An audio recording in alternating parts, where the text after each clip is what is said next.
Antes de terminar esse vídeo, eu vou te revelar o sinal mais surpreendente de que a oração na sua casa perdeu força. E o mais impressionante é que as pessoas que vão se reconhecer nesse sinal são exatamente as mais devotas, as que mais rezam, as que mais cuidam do lar.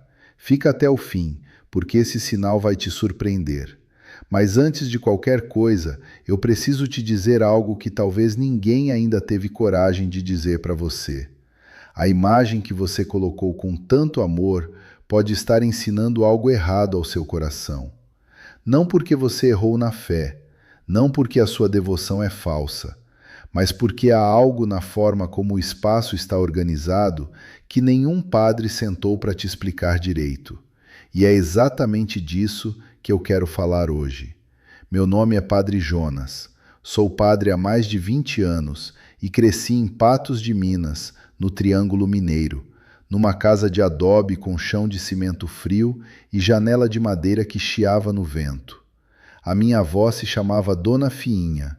Ela nunca foi ao seminário, nunca leu São João da Cruz, mas ela sabia de algo que eu só fui entender anos depois, sentado nos bancos da faculdade de teologia.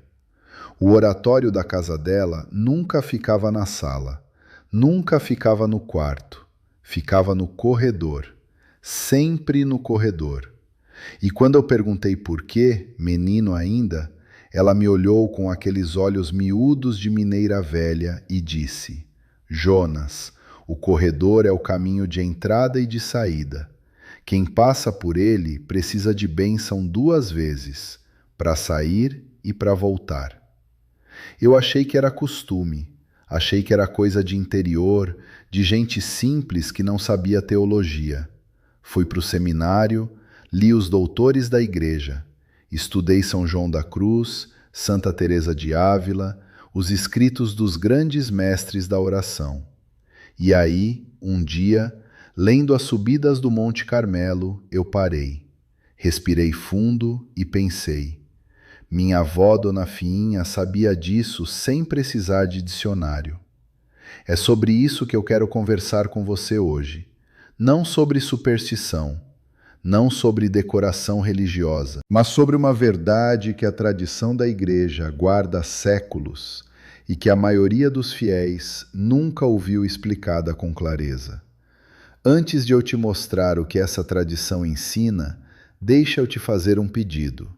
Se você chegou até esse ponto do vídeo, é porque você cuida do seu lar com fé, e isso é raro e precioso.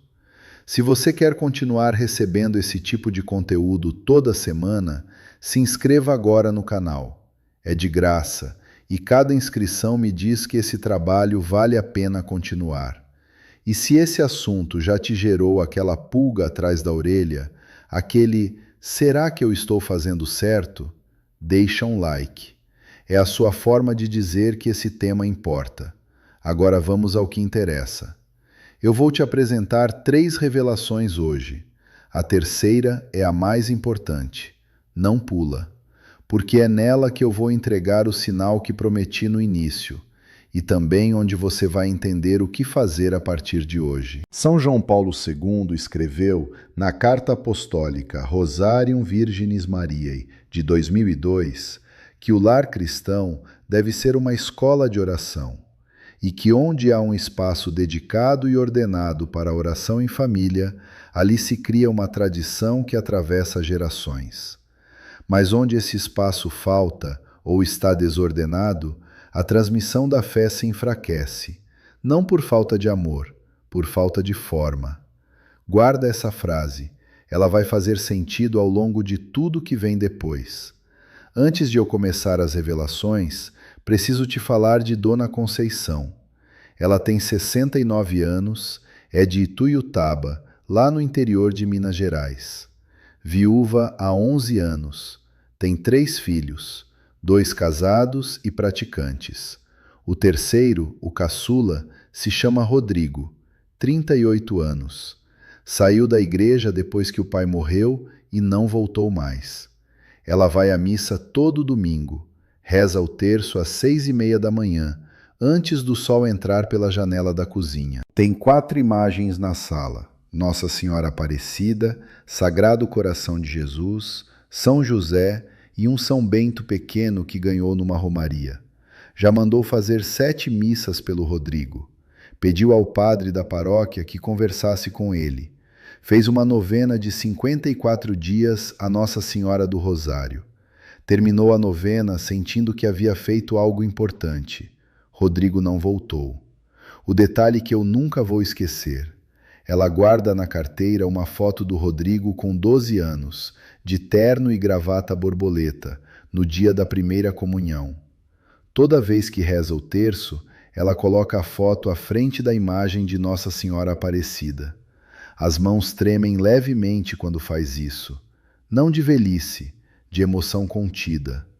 Ela me disse uma frase que ficou gravada aqui dentro: Padre, eu rezo todo dia pelo Rodrigo, todo dia, mas às vezes tenho medo de que minhas orações estejam chegando erradas, como uma carta com o endereço trocado.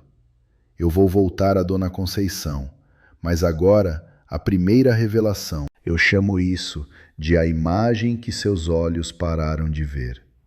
O ser humano não ora só com palavras, ora com o corpo inteiro, e o corpo é moldado pelo ambiente que o cerca. Quando uma imagem sagrada está num espaço de passagem constante, de barulho, de distração, o coração aprende, com o tempo, a não parar diante dela. A imagem continua lá, mas os olhos já não a veem de verdade. É como tentar acender uma vela num corredor de vento. A chama existe, mas não aquece. O problema não é a vela, é o vento do lugar. São João da Cruz, doutor da Igreja e mestre da oração contemplativa no século XVI, escreveu nas Subidas do Monte Carmelo, livro 1, capítulo 3, que o ambiente exterior, onde nos recolhemos para orar, deve favorecer o silêncio interior. Não porque Deus precise do silêncio para nos ouvir, mas porque nós precisamos do silêncio para falar com atenção. O santo ensinava que o coração disperso pelo ambiente produz oração dispersa, e oração dispersa raramente alcança profundidade. Eu atendi uma senhora em Uberaba, Dona Lourdes, 71 anos. Ela tinha a imagem de Nossa Senhora Aparecida na cozinha, porque dizia: é onde eu passo mais tempo. Eu entendi o raciocínio dela, mas a cozinha é o lugar de maior dispersão da casa. Fogão ligado, panela no fogo, televisão ao fundo, neto entrando e saindo. A imagem estava presente, mas Dona Lourdes nunca parava diante dela com atenção de verdade. Ao mover a imagem para um canto silencioso da sala, com uma cadeirinha à frente e uma luminária acesa, ela criou o que os santos chamavam de oratório do corpo, um lugar onde o corpo aprende a parar. E você vai pensar: mas padre, Deus ouve em qualquer lugar. Sim, eu concordo inteiramente. Não é sobre Deus não ouvir, é sobre você não conseguir falar com atenção quando o ambiente não convida a pausa. A questão não é a onipotência de Deus, é a fragilidade humana. E os santos, que conheciam essa fragilidade melhor do que ninguém, cuidavam do espaço da oração como se fosse sagrado, porque é. A instrução prática de hoje é simples. Identifique o cômodo mais barulhento da sua casa onde há imagem sagrada. Não precisa remover a imagem, mas adicione 3 elementos que forcem a pausa: uma vela ou luminária, uma cadeira ou banquinho e um terço colocado à frente da imagem. O corpo, ao ver esses 3 elementos juntos, começa a aprender: aqui eu paro. Faça isso antes de dormir hoje, e na manhã seguinte, antes de qualquer coisa, sente-se por 3 minutos diante dela em silêncio, sem rezar palavra nenhuma, apenas olhe. Isso reensina o coração a ver o que os olhos haviam deixado de notar. Agora voltando a Dona Conceição. Quando eu fui à casa dela pela primeira vez, ela me mostrou a sala com as 4 imagens, todas bem cuidadas, cada uma com sua vela. Nossa Senhora Aparecida com um raminho de flores artificiais à frente. São José com um laço azul. Tudo limpo, tudo organizado. E eu perguntei a ela: Dona Conceição, para qual dessas imagens a senhora reza com mais atenção? Ela ficou um momento em silêncio. Depois disse baixinho: Para todas, padre, mas talvez para nenhuma com muita atenção. Era exatamente isso que eu precisava entender. E é a segunda revelação.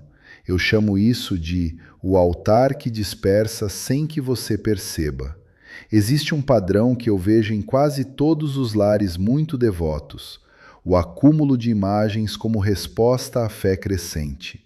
Cada imagem foi colocada por uma razão boa, uma promessa cumprida, uma graça recebida, uma devoção herdada da mãe, da avó. Mas o resultado, sem que a pessoa perceba, é um altar que dispersa em vez de concentrar. O coração, diante de muitas faces ao mesmo tempo, não sabe onde pousar. É como tentar abraçar 10 pessoas ao mesmo tempo. O gesto é de amor, mas nenhum abraço é completo. Santa Teresa de Ávila, doutora da Igreja e fundadora do Carmelo Reformado no século XVI, advertiu no capítulo 28 de O Caminho da Perfeição que a multiplicação de devoções externas, quando não acompanhada de recolhimento interior, pode tornar-se um obstáculo à oração profunda. Porque o espírito se divide entre muitos objetos e não se une em nenhum. A santa não condenava as imagens. Ela própria tinha grande devoção à humanidade de Cristo. Mas ela ensinava que o coração devoto precisa de um centro, não de uma multidão. Uma paroquiana de Araxá tinha 11 imagens na sala, cada uma com sua vela, seu laço, sua história de graça recebida. Quando eu perguntei para qual delas ela rezava com mais atenção, ela ficou em silêncio por um longo momento. Para nenhuma com muita atenção, padre. Eu passo o olhar em todas. Era exatamente o problema. A devoção havia se diluído em tantos focos que não havia mais foco nenhum.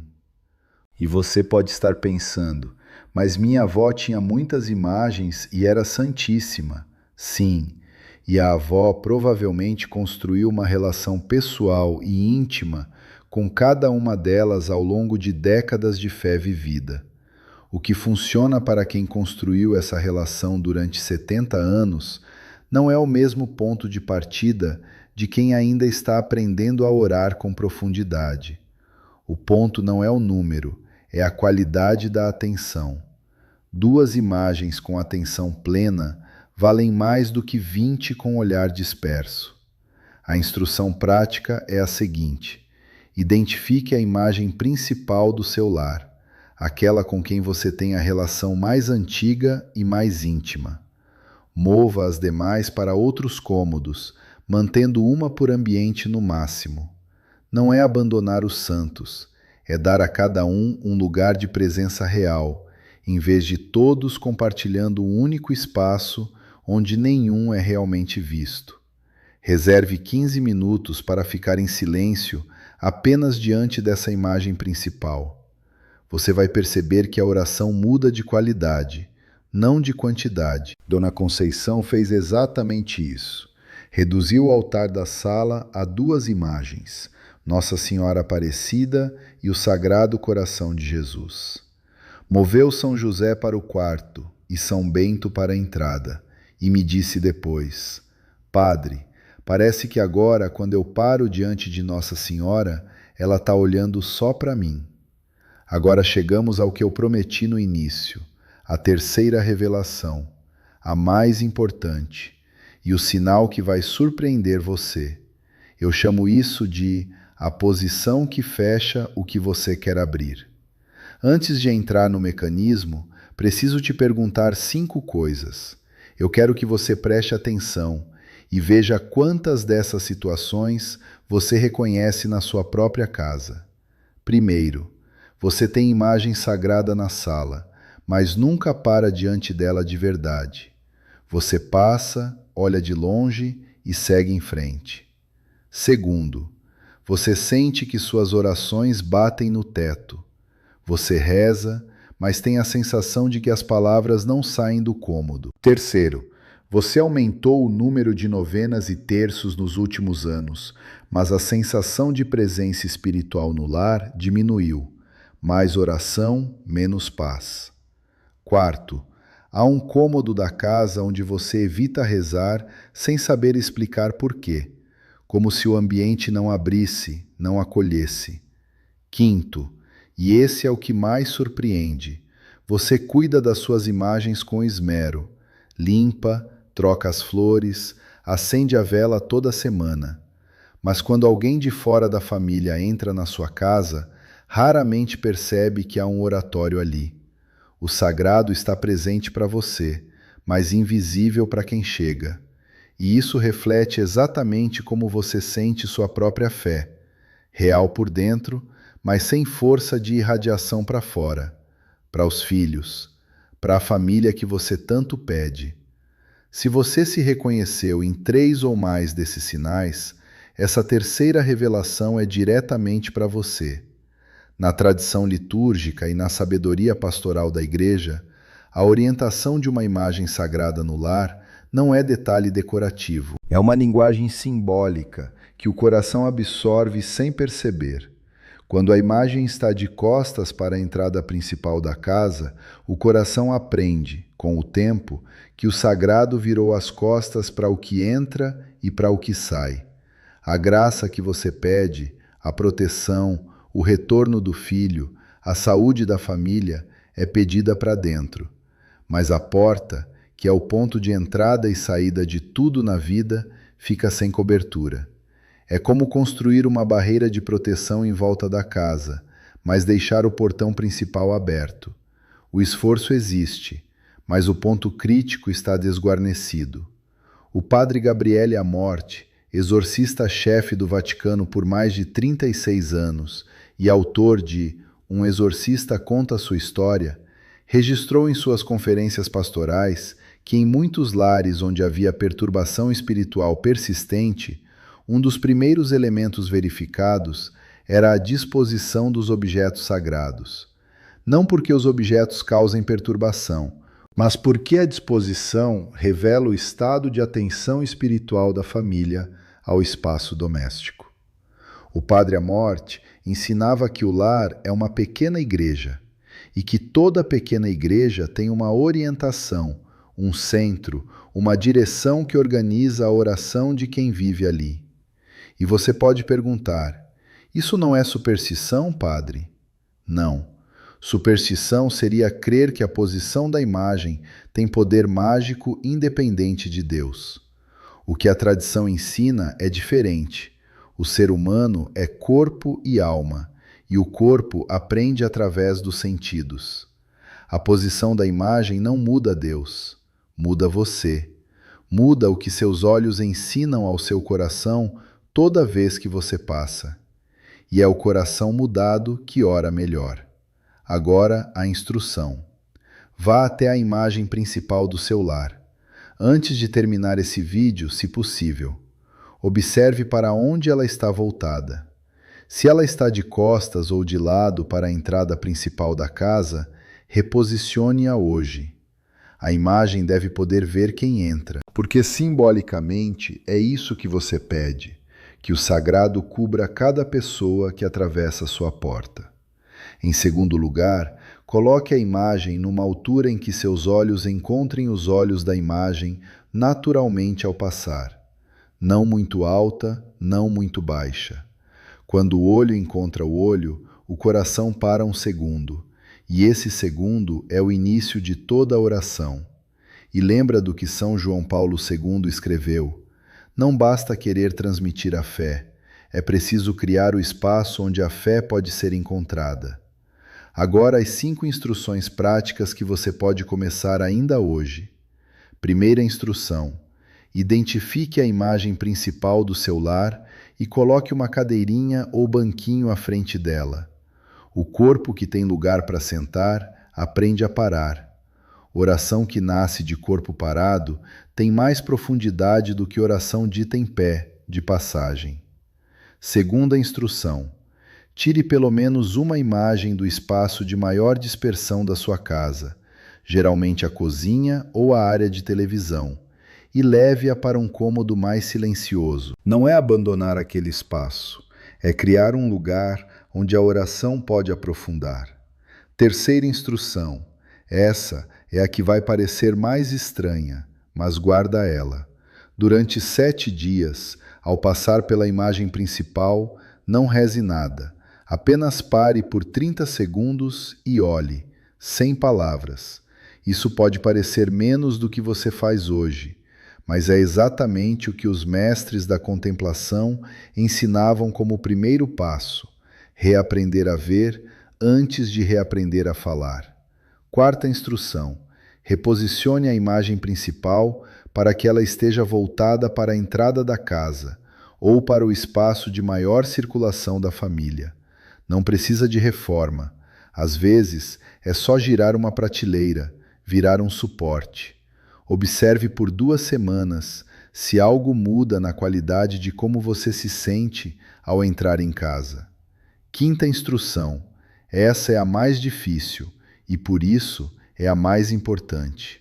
Pegue a intenção mais urgente do seu coração, aquela pessoa pelo qual você reza há anos, aquele filho, aquela situação que não muda. Escreva o nome em um papel simples. Coloque esse papel debaixo da imagem principal e diga em voz alta, uma única vez: eu entrego, não porque desisti, porque confio.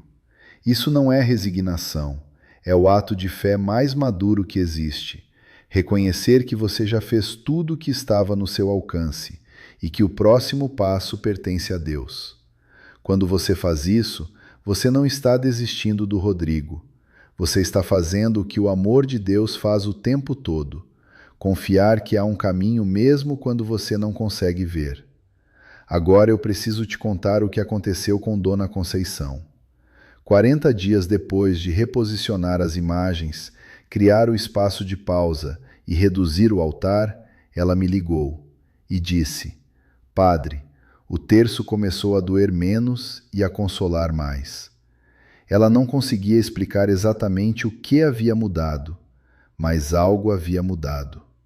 No 38º dia, o Rodrigo ligou para ela, no aniversário dele, pela primeira vez em 3 anos. Ela não sabia o que dizer. Ficou ali, segurando o telefone, com as mãos que tremem de emoção contida, e depois me disse: Não sei se foi a imagem, padre, mas eu sei que meu coração ficou diferente, e talvez seja disso que o Rodrigo precisa, de uma mãe com coração diferente, não de uma mãe com mais novenas. Eu fico com essa frase, porque ela sintetiza tudo o que vimos hoje. Sua casa pode estar cheia de santos e vazia de silêncio, e é no silêncio que os santos falam. Você não precisa de mais imagens, você precisa de mais atenção a que já tem. Você não precisa de mais novenas, você precisa de um espaço onde a oração que você já reza possa aprofundar. E isso começa com um gesto simples. Hoje, antes de dormir, antes de fechar esse vídeo, pensa comigo. Se a história de Dona Conceição tocou você, se você se reconheceu naquele terço rezado com foto na mão, naquela oração que parece carta com endereço errado, então esse canal tem algo importante para te dizer toda semana. Se inscreva agora. Não é por mim, é para que a próxima mensagem chegue até você no momento certo.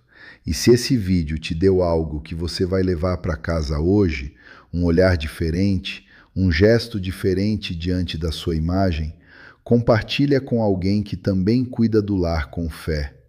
Um like simples já me diz que valeu, e para mim isso é o suficiente. E agora, antes de encerrar, eu quero rezar com você. Nossa Senhora Aparecida, Mãe pescada do fundo das águas, que sabe encontrar o que está perdido, eu te apresento cada pessoa que está aqui comigo nesse momento. Aquela que acende a vela toda semana, com mãos cansadas e coração esperançoso. Aquela que guarda na carteira a foto de um filho que se afastou. Aquela que reordena o altar hoje com o coração aberto. Cobre cada lar representado aqui com o teu manto. Que cada imagem reposicionada hoje seja sinal de um coração que se abriu. Que cada espaço de silêncio criado nessa casa seja escola de oração para quem ainda não chegou até a fé. E que o amor que essa mãe carrega, esse amor que reza todos os dias, chegue onde as palavras não chegaram ainda. Em nome do Pai, do Filho e do Espírito Santo. Amém. Que Deus te abençoe, que Nossa Senhora te cubra com o manto dela e que você durma essa noite um pouco mais leve do que estava antes de começar esse vídeo.